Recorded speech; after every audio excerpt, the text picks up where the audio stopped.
Hello and welcome to NDTV 24/7. I'm Priyanshi Sharma and let's get you the top news stories. Our lead story, the BJP has released the first list of candidates for the assembly elections in Madhya Pradesh and Chhattisgarh. The elections are due later this year. Now, this was unexpected. It's the first time that the BJP has announced names of candidates even before the Election Commission of India announces the poll dates. The party has announced 21 candidates for the 90-member Chhattisgarh Assembly and 39 candidates for the 230-member Madhya Pradesh Assembly in the first list. The announcement comes a day after Prime Minister Narendra Modi chaired a meeting of the BJP's Central Election Committee, which is the party's decision-making body for selection of candidates and preparation of poll strategies. My colleague Anurag Dwari gets us more details from the BJP office in Madhya Pradesh. More than 50% of the candidates from the first list are from scheduled caste and scheduled tribe, and 5 women in the first list out of 39. And a few candidates like Dhruv Narayan Singh or Pritam Singh Lodhi, they were in news few days back. Dhruv Narayan Singh was a suspect in the infamous RTI activist murder case, and he has given ticket from Bhopal. We are also joined by a few of the aspirants here. Sir, बहुत सारे लोग आए होंगे ticket की चाहत में या ticket के लिए. आप इंदौर से ननकुराम जी कोशिश कर रहे हैं टिकट के लिए? नहीं, भारतीय जनता पार्टी में तो कोशिश का है कि हर कार्यकर्ता जब चुनाव का समय रहता है, जिसको लगता है कि मैं इसमें प्रयास कर सकता हूं, तो अपेक्षा रखता है. आप भी अपेक्षा रखते हैं? हाँ, रखते हैं. पर जैसी भीड़ भाड़ अमूमन होती है वैसी दिख नहीं रही, या जिस तरह उत्साह होता है टिकट मिलने के बाद या गुस्सा होता है, कई जगह तोड़फोड़ शुरू हो जाती है, कुर्सियां टूट जाती है, वैसा नहीं दिख रहा आपकी पार्टी? नहीं, ऐसा कुछ नहीं. भारतीय जनता पार्टी अनुशासित पार्टी है. अनुशासित है इसलिए क्योंकि अभी पहली लिस्ट आई है और भी आने वाली है. ओके, चलिए उम्मीद करते हैं आप लोगों को भी टिकट मिले. देखो, ऐसी है कि हम भारतीय जनता पार्टी के सच्चे सिपाही हैं और भारतीय जनता पार्टी एक व्यवस्था आधारित पार्टी है. अच्छा. उसमें जो नेतृत्व जो निर्णय करता है वो फैसला करेगा. The other big political story, the NCP Supremo Sharad Pawar had a show of strength. He held a Swabhiman meeting in Maharashtra's Beed, where he openly attacked Prime Minister Narendra Modi, perhaps attempting to clarify his stand to the Congress and others after there were rumors of him getting an offer to join the union cabinet. However, Sharad Pawar did not mention politically estranged nephew Ajit Pawar even once. Remember, the Congress had claimed that Sharad Pawar was offered a central position by his nephew Ajit Pawar during a meeting that they had in Pune.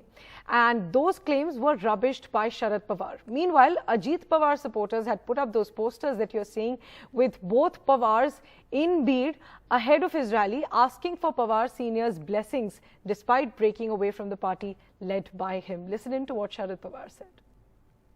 समाजातल्या लोकांना दिलासा देण्यासाठी मणिपूरला जायची आवश्यकता होती, पण तिकडे धुमकून सुद्धा प्रधानमंत्र्यांनी बघितलं नाही. पार्लमेंटचं अधिवेशन सुरू झालं, 2 दिवस आधी 3 मिनिटं फक्त मणिपूरबद्दल ते बोलले आणि अविश्वासाचा ठराव आल्याच्या नंतर आणखीन 4-5 मिनिटं बोलले. पण हे दुःख, त्या भगिनींचं दुःख हे देशाच्या प्रधानमंत्र्यांनी समजून घेतलं नाही.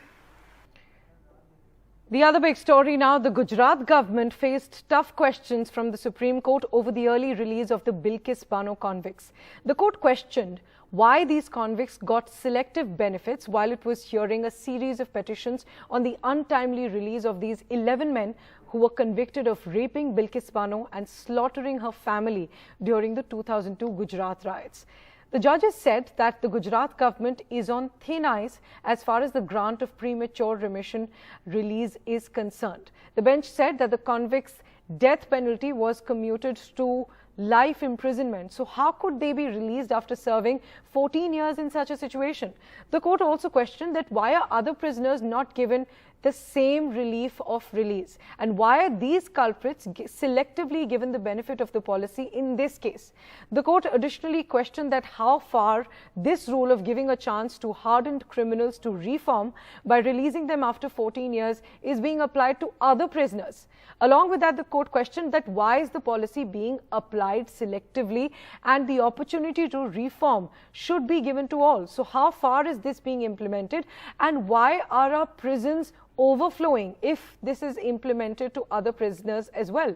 The court also questioned on what basis the jail advisory committee was formed for Bilkis Bano convicts, ordering the state to provide details. It also asked why the opinion of the Godhra court was sought since the trial was not conducted there.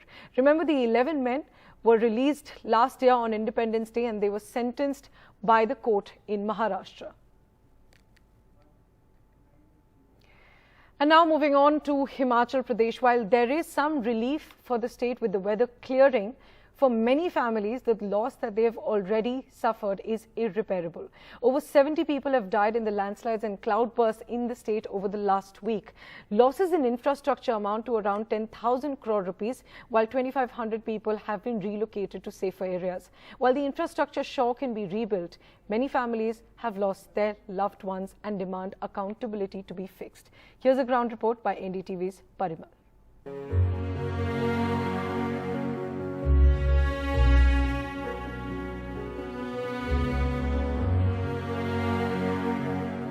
बादल गरजने की आवाज़ आई तो फिर जैसे ही एकदम से उठा मैं तो पापा की आवाज़ सुनाई दी कि मेरे को बचाओ।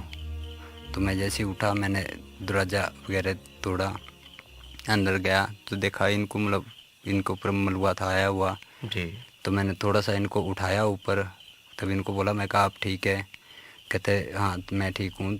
और फिर उसके बाद मैं परे सिस्टर के रूम को गया, उनका पूरा कमरा मलबे के साथ पुल था।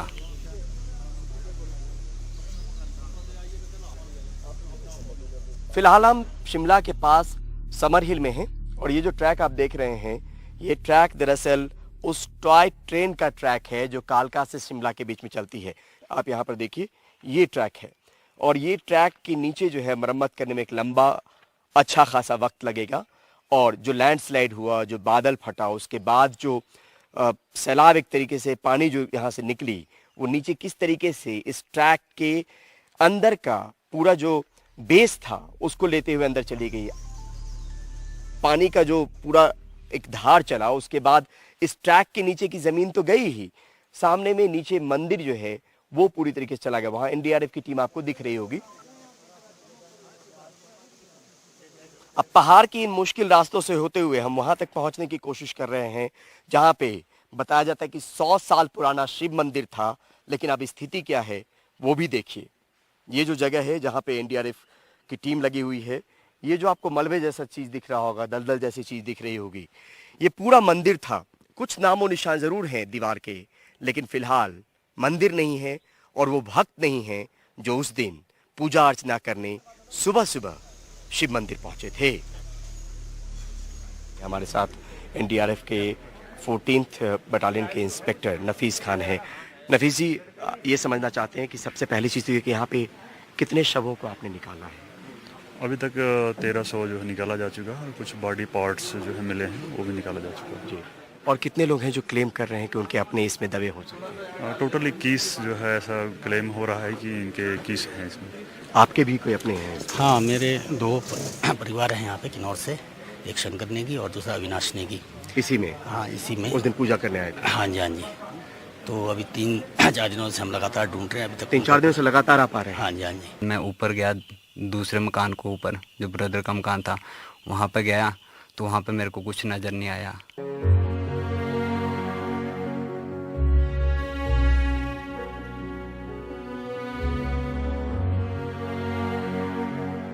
कौन कौन लोग थे परिवार में जो अब नहीं हैं? मेरे भाई साहब नहीं हैं, 3 बच्चे नहीं हैं, भाभी नहीं है, बहू नहीं है, 5 आदमी नहीं हैं, 2 अभी मिले नहीं, भाई साहब और एक बेटी मिली नहीं। पोती जो है हमारी मिली नहीं जी। अभी तक मिली नहीं, वो चल रहा है उसमें? हाँ, रेस्क्यू चल रहा है। लेकिन इतना वक्त बीतने के बाद भी अब संभावना तो धीरे धीरे खत्म ही होती जा रही है। मन में एक चिंता भी रहता होगा हर दिन जाते भी होंगे। मन में ये है कि अंतिम दर्शन तो हम कर लें। हर परिवार की होती है कि मैं अपने भाई के दर्शन तो कर लूं जाती बार। यही कर रहे हैं कि हमारे भाई मिल जाए, हमारे उसकी गति मुक्ति हो जाए। बाकी हम क्या चाहते हैं, उनका तो एक बेटी बची हुई है उनकी जो शादीशुदा है, और क्या बोल सकते हैं, बाकी ये हमारे को हमारी पीठें टूट गई हुई है, हमारा घर बर्बाद हो गया हुआ है ये। Many families have had irreparable losses, but in neighbouring Uttarakhand, that state is also facing devastation due to heavy rainfall and landslides. Near Dehradun, 26 families have been left homeless after a landslide destroyed their homes. It's not just about homes, but also agricultural land, livelihood that has been completely ruined. Here's a ground report by NDTV's Kishore Rawat. Uttarakhand's rain damage captured through the eyes of Jharkhand village near Dehradun, where almost all 26 families have lost their homes to this landslide. The road to the village almost washed away. Mahipal Negi has suffered the most damage in Jharkhand village. All 4 homes of his extended family have been damaged. 4 मकान है, पूरा ही ध्वस्त हो गया है, कुछ भी घर से कुछ भी नहीं निकाल, बदन पे जो कपड़े है वही निकाल पाए। People from the village are slowly moving their belongings to other locations. Many had tears in their eyes when NDTV's team visited the area. Not only have homes been damaged, but agricultural land has also been destroyed by the landslides. ये हमारा घर था, यहाँ पे हमारी ये जमीन भी थी, ये बैठी है यहाँ से और हमें तो 3 बजे पता लगा और तब हम यहाँ आए और फिर उसके बाद जो है जब यहाँ आए तो यहाँ देखा तो सबके घर खाली कर रहे हैं। जाखन गांव में है, विकास नगर का क्षेत्र है और जहां पर पूरी तरह से गांव एक लैंडस्लाइड की जद में आ गया और ऐसे ही गांव उत्तराखंड में बहुत सारे जो लैंडस्लाइड की जद में है। रोड जो थी ये पूरी धंस चुकी है, पूरी तरह से ये गांव था पूरा धंस चुका है और इसको अब यहाँ पे लोगों को हटाया जा रहा है। Local administration teams have reached the village and are surveying the damage to make an assessment. पिछले कई दिनों से चल रहा था, लेकिन कल ज़्यादा हुआ। गांव के कोई इसमें हताहत नहीं है, गांव का कोई नागरिक, और लगभग 10 घर हैं जो पूर्णतया डैमेज हो चुके हैं और 7 के करीब काऊ हाउसेज हैं। SDRF की 2 टीमें यहाँ लगी हुई हैं, वो गांव वालों की मदद कर रही हैं। आज थोड़ी स्थिति ठीक हुई है, आज सिंकिंग नहीं हो रहा है, तो उनके सामान निकालने में उनकी मदद की जा रही है। With Kishore Rawat, Bureau Report, NDTV.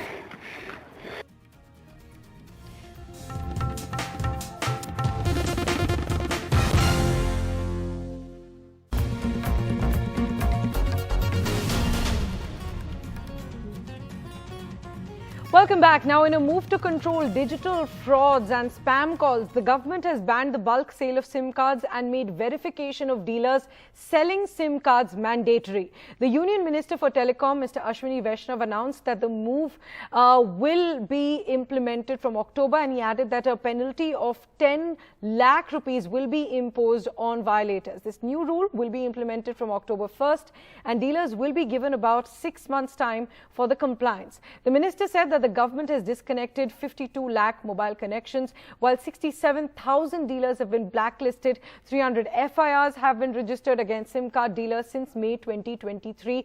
All moves to control online scams and to spam calls as well. They say spam calls in India are increasing, and Indians receive around 17 spam calls on an average per month. Listen into what the Union Minister said. We have detected and deactivated 52 lakh connections. 52 lakh connections को जो fraudulently obtain किए गए थे, गलत paper दिखा के, गलत किसी और की आईडी दिखा के, इस तरह से करके, then 67,000 डीलर्स को ब्लैकलिस्ट किया है। 67,000 जो सिम के डीलर्स होते हैं, सिम बेचते हैं ना, सिम कार्ड जहाँ पे बेचते हैं, उसके 67,000 डीलर्स को ब्लैकलिस्ट किया है और उसमें 300 FIRs भी रजिस्टर किए।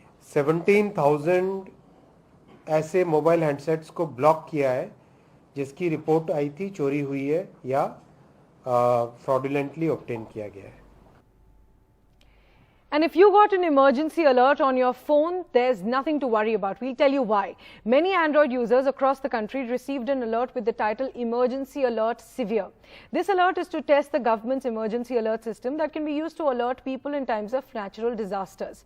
The message there says that this is a sample testing message sent by the Department of Telecommunication.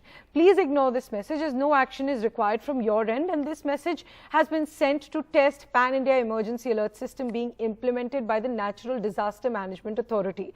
So when there's a flood or an earthquake, the government can immediately send alerts across the country to our phones directly through this system. That's the message, the alert that several people got on their Android phones. Now, government sources say that these test alerts will be sent to more phones over the next few months. And after the tests are completed, the government plans to roll out this cell broadcast disaster alert system in the next 6 to 8 months.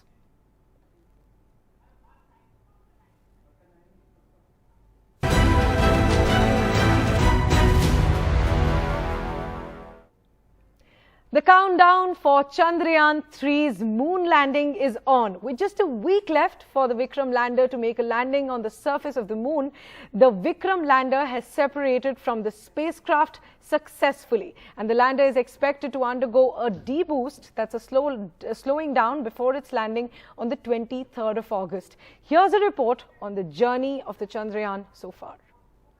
4, 3, 2, 1, 0. Chandrayaan 3 was launched on the 14th of July 2023 from Sriharikota using the launch vehicle Mark III. Normal. It reached the moon's orbit on the 5th of August and has since been orbiting the moon. On the 16th of August, the Chandrayaan was put in an orbit of about 153 kilometers by 163 kilometers and all lunar-bound maneuvers were completed.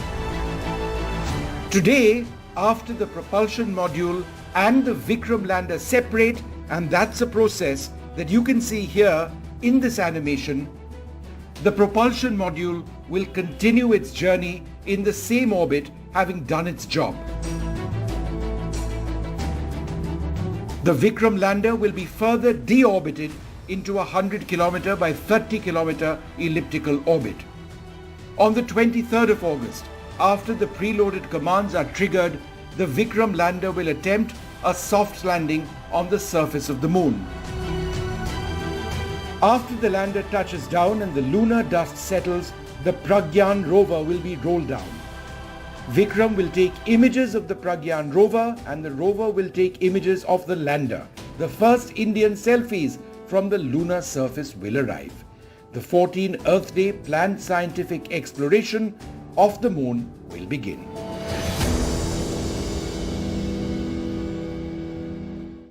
पहले तो ये कहूँगा, जैसे हम सब जानते हैं, उपलब्धि तो यही है, हर भारतवासी को इस पर गर्व भी है, लेकिन साथ ही साथ वैज्ञानिक दृष्टि से देखा जाए तो ये इस मिशन की ये एक विशेषता है कि इसे ना केवल हिंदुस्तान बड़ी उत्सुकता के साथ देख रहा है, बल्कि सारे दुनिया की निगाहें इसके ऊपर है, क्योंकि जो पुराना अनुभव है वो उसके तहत भी ये ध्यान में आता है कि चंद्रयान का ये जो श्रृंखला है, चंद्रयान 1 भी और अब चंद्रयान 3, जो इनके द्वारा हमें इनपुट्स उपलब्ध होती रही हैं, वो दूसरे के देश, दुनिया के दूसरे देश, भले ही वो तत्कालीन सोवियत यूनियन रहा हो, चाहे वो अमेरिका हो, उनके मिशन भी उपलब्ध नहीं करवा पाए.